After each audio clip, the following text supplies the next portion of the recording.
Nang nakaraan ay nagawa ni Muffa na gisingin ang dalawang pambihirang talento ngunit itinago ito ng sekreto nang siya nahaharap sa mga imposibleng panalo sa isang tanggalian. Sa wakas, ipinamalas ang kanyang dalawang talento sa lahat. Sa huli ay napilitan siyang lumipat sa ibang lungsod kung saan nagulat nang maggising niya ang dalawa pang talento. Natanggap ni Muffa ang kanyang unang trabaho bilang isang hunter, ngunit nalaman na ang gawain ay maaaring labis para sa kanya. Nagpatuloy ang kwento habang nakikita natin si Muffa at si Lingling na tumatakbo papunta sa kanyang paaralan. Dahil lahat ng mga halimaw ay tila patungo sa Derek Sion na iyon, naniniwala siya na hinahabol nila ang tatlong babae mula noon, dahil gusto sila ng mga halimaw na parasitiko bilang mga host. Nakahinga siya ng maluwag nang maalala na ngayon ay weekend at walang klase ngayon. Ngunit ipinaliwanag ni Muffa na mayroong concert ngayon sa paaralan. Nabigo ang kanilang pagtatangka na pigilan ang mga tao. Di man lang sila sineseryoso. Dapat makipag-ugnayan si Lingling sa asosasyon ng mga hunters, ngunit nauubusan na sila ng oras. Kung kakalat ang mga halimaw gamit ang mga estudyante, tiyak na lilipat sila sa ibang bahagi ng lungsod, kaya nagpasya si Muffa na pumasok sa concert, bago maging huli na ang lahat. Ipinaliwanag ni Lingling na ang parasite ay nasa hinlalaki ng biktima. Kung hindi pa sila nagsisimulang magbalat anyo, maaari silang gumaling sa pamamagitan ng paghiwa sa kanilang hinlalaki upang lumabas ang parasite. Habang ginagabayan siya ni Lingling sa loob ng paaralan, gamit ang isang earpiece at nakasalubong niya ang isa sa mga halimaw, ang karanasan ni Muffa sa pakikipaglaban sa parasite at ang kanyang kumpiyansa ay kitang-kita nang matalo niya ito sa pamamagitan ng pag-atake gamit ang apoy. Tinatanggal niya ang parasitiko sa balat, at nakita niya ang babae mula sa kanina na nagpapaliwanag na hindi niya alam kung ano ang nangyari sa kanyang mga kasama sa kwarto, at sinabi sa kanya ni Muffa na maghintay doon para sa isang tao na darating upang kunin siya. Pinagsabihan Lingling na huwag nang pumasok si Muffa sa paaralan dahil ito ay masyadong mapanganib at higit pa sa saklaw ng kanilang orihinal na trabaho na protektahan ang bata. Sa palagay niya ay dapat silang umalis, at ipagkatiwala ito sa asosasyon ng mga hunters at sa mga awtoridad, ngunit tinanong lang ni Muffa ang lokasyon ng susunod na nilalang at tinanggap ni Lingling ang desisyon nito, na nagpapaalala sa kanya na lumaban malapit sa mga surveillance camera, para makatulong siya. Pinapakinggan lang niya ang instruksyon ng hindi nakatingin sa daan, na naging dahilan na tumakbo lamang sa isang pader at dapat pumunta sa ibang ruta. At nang makarating na siya, napansin niya ang nilalang na kinakain ang babae sa CR, agad itong natalo at tiyak na mamamatay ito sa sakit ng ginawa nito. Buhay pa ang host nito, kaya si Muffa, hiniwa ang kanyang hinlalaki para alisin ang parasite. Ibinunyag ng dalaga na isa siyang healing mage at nang ipaliwanag ni Muffa ang sitwasyon. Tinanong ng babae kung makakatulong ba siya kahit papaano at sinabi niya sa kanya kung paano alisin ang mga parasito at napag-usapan nila na ang silid na kinaroroonan niya ay magsisilbing isang ligtas na punto na padadalhan niya ng iba pang mga biktima. Tinanong ng babae ang kanyang pangalan, ngunit tumanggi si Muffa na ibigay ito. Dahil masama ang reputasyon niya, ang mga halimaw na may pulang tuldok ay nagpapakita sa mga pangkat. Ngayon na tila ang impeksyon ay kumakalat sa mga kasama sa silid. At ngayon pa lang nagsisimula na silang mag-transform. Ipinaalam sa kanya ni Lingling ang tungkol sa tatlong halimaw na darating para sa kanya, ngunit siya ay nasa makitid na pasilyo at nagpa siyang magtungo sa isang gymnasium. Gumaan ang loob ni Muffa nang makitang may mga tao doon, para hindi na niya kailangang lumaban ng mag-isa at ni-request niya, na lahat sila ay magtutulungan. Gayunpaman, nang mahanap siya ng tatlong halimaw, lumingon siya sa grupo upang makita silang namimilipit sa sakit. Ipinaliwanag ni Lingling na sinubukan niyang bigyan siya ng babala tungkol sa court dahil mayroon itong maraming pulang dots at nakitang naging halimaw ang mga ito. Nakarating siya sa isang mas pabor na lugar, at nagpakawala ng fire punch upang talunin silang lahat. Ipinaliwanag ni Lingling na siya ay mapalad dahil ang mga halimaw na ito ay mababa ang antas kumpara sa babaeng demon na nakalaban niya nung unang gabi. Sa ibang lugar kung saan si Manyan ay gumagawa ng kanyang move sa isang babae. Nang magambala sila ng isa sa mga nilalang, hindi niya ito basta-basta pinalagpas, ngunit hiniling ng dalaga na huwag niyang patayin ang halimaw. Dahil siya ay tila kinokontrol, nagpasya si Manyan na tawagan si Muffa para matulungan niyang dalhin ang babae sa infirmary. Ngunit ipinaalam sa kanya ni Muffa na hindi ito ang tamang oras dahil siya ay kasalukuyang tumatakbo para sa kanyang buhay. Bago pa siya babaan ni Mofan, ipaliwanag na naririnig niya ang kanyang boses at itinuro siya sa silid. Pilit pa ring nag-adjust si Mofan sa biles ng beast boots niya. Mabuti na lang, ligtas siyang nakapasok sa silid. Humingi ng paumanhin si Mofan sa pag-abala ngunit ipinangako ni Manyan na hindi ito ang hitsura nito. Naniniwala ang kasintahan ni Manyan na ang mga halimaw ay nasa control ng shadow element at ang kanyang light element ay kayang labanan sila. Ang mga halimaw, nagsimulang sirain ang mga pintuan, kaya't naghanda ang dalawa na lumaban. Sa labas ang isang grupo ng mga hunter, ay nagsiwalat na ang mga halimaw ay kilala bilang mga skin demon soldier at kadalasan ay hindi nakakalat sa pamamagitan ng dugo. Ang mga ito ay tila dumaan sa isang mutation bagaman.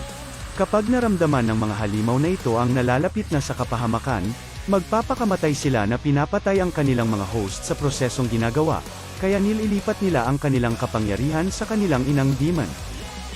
Dapat nilang tiyakin na ang kanilang mga aksyon ay ginawa sa paraang hindi magpapanik ang mga halimaw. Pabalik sa loob, kinukumpirma ni Lingling na mahina ang mga parasitic monsters laban sa liwanag ni Manyan at ang tatlong mga salamangkero ay nagtutulungan para patayin silang lahat. Naabutan sila ni Mofan sa sitwasyon nang marinig nila ang ingay ng mga automatikong pintuan ng paaralan. Ang pagsasara ni Lingling ay nagpapaliwanag dito. Ang lahat ng labasan ay selyado na, dahil sa desisyon ng paaralan at ng Hunters Association. Nagpatupad sila ng quarantine strategy para hindi makalabas ng gusali ang mga infected. Sa labas ng grupo ay tinalakay kung paano nagkaroon ng higit sa 6,000 mga mag-aaral sa loob at kung paano sila dapat gumawa ng isang bagay, maliban sa ilock lamang ang mga pinto. Ito ay ipinaliwanag na upang maiwasang magpanik ang mga halimaw. Kailangan nilang patayin ang reyna ng mabilis. Dahil lahat ng mga sundalong parasitiko ay mamamatay kaagad. Nang hindi sinasaktan ang mga host, pagkatapos dumating si Lingling, at agad nilang nakilala siya bilang The Prodigy Hunter. Ipinaliwanag niya na siya at ang kanyang partner ay nakipaglaban na sa isang pares ng mga halimaw na parasitiko noon. Naniniwala si Lingling na ang babaeng nakatakas ay ang tunay na reyna at nakapansin ng kakaibang galaw ng mga nilalang. Ang kanilang mga galaw ay karaniwang mali ngunit patuloy silang bumabalik sa parehong lugar paminsan-minsan. Itinuturo na ang lugar na iyon ay ang automated lift sa stadium. Ito ay sinuspinde sa taas na natatakpan ng lambat at gagamitin sa panahon ng konsyerto.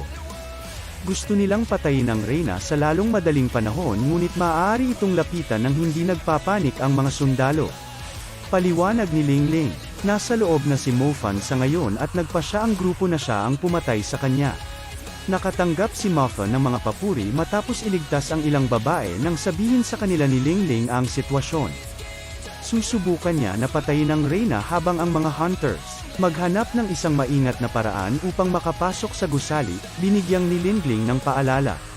Ang grupo ng mga hunters na si Mofan ay tinanggap ngunit inaasahan ang malaking gantimpala pagkatapos. Ang mga hunters ay nainsulto na ang isang batang lalaki ay pinagkatiwalaan sa pagpatay sa reyna, dahil sila ang mga propesyonal. Gayunpaman, ipinaliwanag ng pinuno na kailangan lang nilang ipagpatuloy ang paghahanap ng ligtas na daan papasok. Ipaliwanag ni Mofan kay Manyan, ang mga halimaw ay magiging mas malakas habang sila ay malapit sa reyna. At kailangan niyang maging tumpak sa kanyang mahika upang hindi niya mapahamak ang mga host.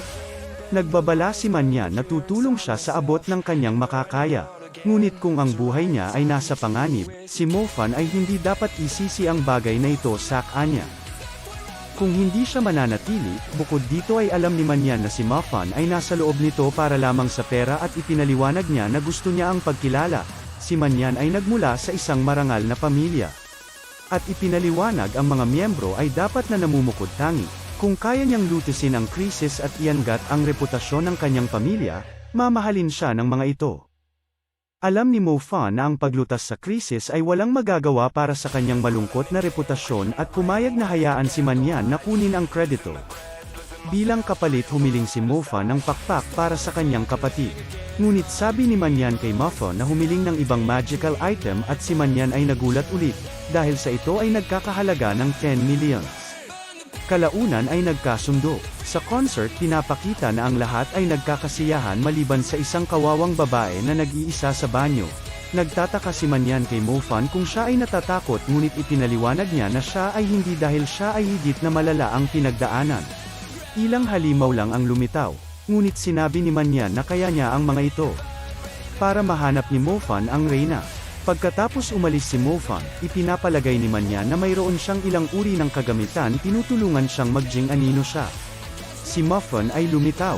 Nakikita natin na ang bituin ng palabas na pinangalan ang QQ ay nasa pasukan ng elevator na malapit nang lumabas para sa kanyang pagtatanghal. Umaangat na ang lift elevator habang si QQ ay nagpapahayag ng kanyang kaba. At sinabi ng elevator controller na hindi siya dapat kabahan dahil hindi siya ang bida ng palabas ngayon. Ibinigay niya ang hudyat sa kanyang mga sundalo at ipinaliwanag na sa wakas ay oras na para sa kanila na magpista. Ang Reyna ay pahihirapan si QQ habang ang karamihan ay nasalanta. Pagdating ni Mofan, sinimulan niya ang kanyang pag-atake ngunit nagbabala siya na dapat siyang maging maingat. Dahil siya ay nasa katawan ng isang inosenteng babae. Ipinaliwanag niya na hindi siya maawa bagaman, dahil kailangan niyang itigil ang krisis, nangako itong gag-antay para sa kanyang asawa at ipinakita ang kanyang kapangyarihan. Madali niyang nasira ang depensa ni Mofan at napagtanto na siya ngayon ay isang halimaw na nasa antas ng isang warrior. Ipinaliwanag niya kay QQ na aabalahin niya ang Reyna ngunit hiniling na sabihin niya sa light technician na ikalat ang mga ilaw upang mas maraming shadow ang malikha. Habang nilalabanan niya ang nilalang, napagtanto niya na ang kanyang mga pag-atake ay hindi gaanong nagagawa ang saktan siya, dahil ang kanyang mga kaliskis ay ang nagpoprotekta sa kanya. Ang Reyna ay mas malakas kay Mofan, sa walang humpay na pag-atake na di niya nagawang takasan. Nakikita natin na si Manyan ay nahihirapan din sa sarili at ang iba pang mga mag-aaral mas nahihirapan din. Si Mofan ay nananood lamang dahil sa ang alam niya na ang lahat ng kanyang mga pag-atake ay walang silbi laban sa Reyna. Nilaibat niya ito nang sa wakas ay makantak muli ni Linlin si Mofan. Ibinunyag niya na sumuko na ang mga hunter sa mga taong nahawa na at nagpas siyang lumaban sa kanila at papunta na. Alam ni Mofan na ang ibig sabihin nito ay magpapakamatay ang mga parasito at papatayin ang hindi bababa sa 100 inosenteng host, ngunit naniniwala ang mga hunter na ito ay mas mahusay pa kaysa sa gawing halimaw ang lahat ng nasa buong gymnasium. Ipinaliwanag na si Mofan ay malinaw, na hindi kayang talunin ang Reyna ngunit sinabi ni Mofan na kailangan lang niya ng mas maraming oras at ihinigas ang kanyang communication device. Ang pinuno ng mga hunter, ay nagsabi sa kanyang grupo na pagbigyan si Mofan ng sapat na oras na hiniling niya. Dahil sa ang mga inosenteng host ay may karapatang mabuhay. At pagkatapos sinabihan niya ang mga halimaw na hindi lang sila ang may back-up at tinawag niya ang Arc Wolf at tinalo ang ibang halimaw. Sa pinapakita ginenpanan na ni QQ ang kanyang tungkulin sa liwanag ng mga bomb-ilya. Ang patuloy pagdagsa ng mga halimaw. Muli, napalibutan si Mofan, ngunit ang kanyang mapagkakatiwalaang kasama ay dumating upang protektahan siya, nanunumpa na papatayin ang Reyna at madaling makaiwas sa mga pag-atake. Ngayong mas marami na ang mga anino sa paligid, nagtagumpay siya at gumamit ng malakas na pag-atake sa nilalang na mararamdaman sa labas. Gayunpaman, hindi pa rin ito sapat at nang makitang muli ni Mofan ang kanyang earpiece. Muli ipinaliwanag ni Lingling na tiyak na papasok na ngayon ang mga hunters. Nakiusap siya na tumakas siya dahil iniisip niyang maaaring mamatay siya at ipinaliwanag na ang buhay ng lahat ay hindi niya responsibilidad. Gusto lang makasigurado ni Mofan na walang mamamatay sa harap niya at gumamit ng isa sa mga librong na ipinangako niyang hindi na niya gagamit. Sa sandaling iyon, nagawa ni Mofan na pigilan ang Reyna sa gitna ng pag-atake nito gamit ang isang anino na pako at naghanda ng isang point-blank na pag-atake ng kidlat. Ito ay pinatunayan na ang kanyang pinakamalakas na pag-atake gamit ang kidlat ang tumalo sa Reyna. Nagulat siya nang makitang gusto pang kunin ng kanyang pendant ang kaluluwa mula sa nilalang. Ang mas nakakagulat ay mayroon itong Soul Spirit Essence.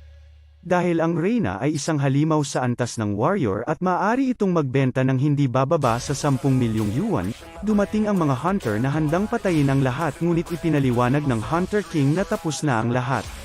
Namangha, sa kung paano ng kanyang pinuno, natapos ang lahat, at kung gaano kalaki ang kahihiyan na magsakripisyo ng mga inosenteng tao. Gayunpaman, natigilan siya ng marinig, na si Mofan. Nagawa niyang talunin ang Reyna at nailigtas ang lahat. Gaya ng ipinangako niya kanina ay dumating ang babae para pagalingin si Mofan. At siya ay nagtanong, kung siya ay may iwan na kakilakilabot at pumangit, ipinaliwanag niya na siya ay umaasa sa kanyang mukha upang kumita ng kanyang panatilihin at na ang langit ay dapat na naninibugho sa kanyang kabutihan. Dumating si Manyan at si Mofan ipinapaalala sa kanya na maaari na niyang kunin ang kredito, ngunit dapat tiyakin na makakakuha siya ng isang Soul Lightning Seed. Hindi makapaniwala si Ling Ling. Hindi niya gusto ang pasasalamat, ngunit si Mofan ay nagpapaliwanag na ang kanyang sariling pag-unlad ay mas mahalaga at hindi niya kayang bayaran ang Soul Lightning Seed. Inihayag niya na plano niyang makipagkompetensya sa kompetisyon ng mga hunters sa loob ng 2 taon at dapat maging malakas hanggat maaari dahil gusto niyang manalo. Ipinaliwanag ni Ling Ling na ang kompetisyon ay mapupuno ng mga hindi pangkaraniwang hunters. Pero sabi ni Mofan, ang mahalaga ay mapanalunan niya ang premyo. Alam niya na ang premyo ay isang pakpak na magic tool, ngunit hindi na nagpupumilit pa kapag halatang ayaw ni Mofan na sumagot pa ng mga tanong.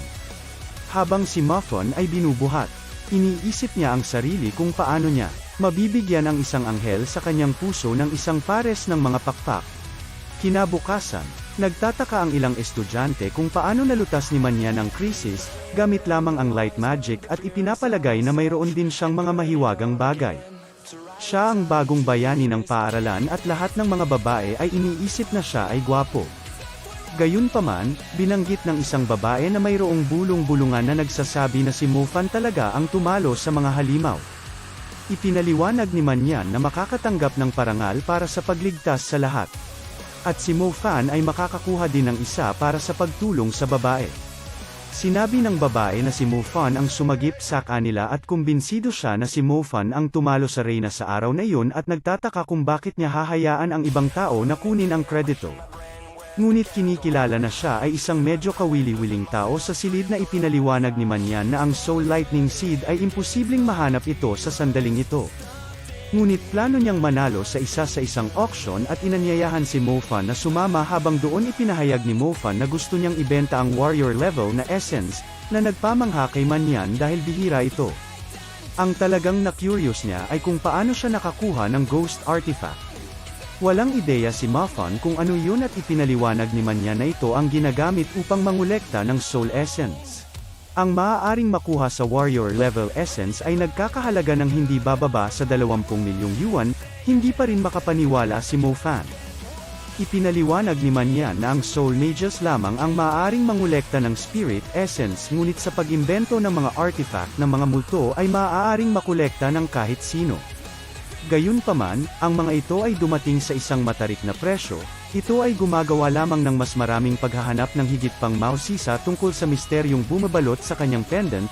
Dumating si Fing sa isang sorpresa upang makita ang kanyang pinaka-kinasusuklaman na kaaway. Pero hindi siya nakikilala ni Mofan. Si Manyan ay nagpapaalala sa kanya kung paano niya natalo si Fing sa labanan at ipinaliwanag ni Mofan na malamang na mabilis niya itong natapos para makita ang kanyang mukha. Sa wakas ay nanalo si Manyan ang Soul Lightning Seed para kay Mofan at ito ay ipinaliwanag na nakuha mula sa isang mapanganib na lokasyon. Ginagawa nitong mas malakas kaysa sa karaniwang Soul Lightning Seed. Ito ay tinatawag na 1000 volt at si Mofan ay hindi makapaghintay na gamitin ito. Noon lang nabigla ang lahat nang makitang binago ang normal na pagkakasunod-sunod ng auction. Kaya ang mga mas mahalagang item ay maaaring dalhin sa susunod. Iyon ang warrior essence ni Mofan at ipinaliwanag ni Manyan kay Mofan na pwede siyang magdala ng soul essence sa auction kung kalya niya gusto dahil sa ang taga-suri ay mapagkakatiwalaan at isa rin siya ay miyembro ng pamilya. Ang nanalo sa essence ay si Fang na nanalo sa bid na 25 million yuan. Nil-8 niya si Mofan dahil kalyanman ay hindi siya makakakuha nun. Wala talagang alam si Fang sa katotohanan. Ang susunod na item ay ang Shield of Hell na madaling mablock ang warrior level attacks at magpapalabas ng spike, na tatagos sa mga kalaban, na panalunan ni Mofan ang item na iyon at kalaunan ay ipinaliwanag kay Manyan na gagamitin niya ang natitirang pera niya para umupa ng bahay para mas makapag-focus siya sa kanyang pagsasanay. Mamaya pumunta si Mofan para maghanap ng apartment. At nalaman niya na si Monu Zhao at ang kaibigan nitong is Shea ay ganoon din. Nakikilala si Mofan ni Shea na isang devil sa ibang kadahilanan, na nakakalito para sa lahat. Silang tatlo ay nagdesisyon kung kukunin nila ang apartment at inirekomenda ng may-ari na maaari silang maging roommates. Dahil sa sobrang mahal, medyo nag-aalangan si Monu Zhao pero sabi ni Shea pwede nilang kunin si Mo Fan para magbayad ng kalahati ng renta. Na hindi gustong marinig ni Mo Fan. Ipinaliwanag ni Shea na maraming tao ang mamamatay upang mamuhay kasama si Monu Zhao at gumagawa ng desisyon para sa lahat. Maya-maya, tiniyak ni Shea kay Mo na ito ay isang magandang ideya. Dahil sa nakarinig siya ng mga alingangaw, na si Mo Fan ay nag-iisang tumalo sa warrior level, ang pamilya ni Mo ay may kakulangan ng mga mahuhusay na individual sa ngayon at si Mo Fan ay maaaring maging isang mahalagang karagdagan. Kung maaari nilang kumbinsihin siya sa susunod na araw, ang ilang mga naghahakot ay tatapusin na ang kanilang trabaho at sinabihan na umalis, iniisip nila na si Mo Fan ay maaring isang mover din, at hindi naniniwala nang sinabi niyang nakatira siya doon. Si Shea ay hindi tumulong sa paglilinaw ng anuman, ngunit sa halip ay mas pinili ang laban. Gayunpaman, lumabas si Mo at nagsabi ng totoo at nabigla ang mga naghahakot sa katotohanan pagkatapos nilang umalis. Si Shea ay humingi ng paumanhin para sa pag-uudyok at ipinaliwanag ni Mo na dapat mag-ingat si Mo Fan. Dahil ang dalawa ay mula sa marangal na pamilya. Parehong napakalakas at maaaring subukang gumawa ng isang bagay sa kanila sa hinaharap, ngunit walang pakialam si Mo Fan. Mamaya si Mo Fan gumugol ng ilang oras kasama niya sa Zinsha at nakibalita sa mga bagay na ginagawa nila. Sinabi niya na isang araw, kikita siya ng sapat na pera upang bilhan siya ng isang malaking sorpresa, ngunit ipinaliwanag niya na ang pagbisita niya sa kanya ay mas maganda pa kaysa sa anumang regalo. Pagkatapos ay binanggit ni Zinsha, kung paano itinuro sa kanya ng guro sa kasaysayan na ang mga tao ng Bu City ay mga natatangi. Kung babalikan ang mga siglo, ang mga unang namumuhay roon ay ang mga Sacred Spring Guardians. Naniniwala si Mo Fan na may kinalaman ito sa Black Vatican kung kaya't gusto nilang wasakin ang lungsod. Ipinaliwanag ni Zinsha na kung gusto niyang mahanap ang katotohanan, kailangan muna niyang hanapin ang sinaunang libingan. Gayunpaman, ang mga espiritu sa loob ay napakamalisyoso kaya naman walang nang ahas na hanapin ito. Si Mo Fan ay hindi pamilyar sa lugar na ito at inihayag ni Zinsha na ito ang pinakatanyag na resting place ng mga patay na kilala tawag na Goda's Tomb.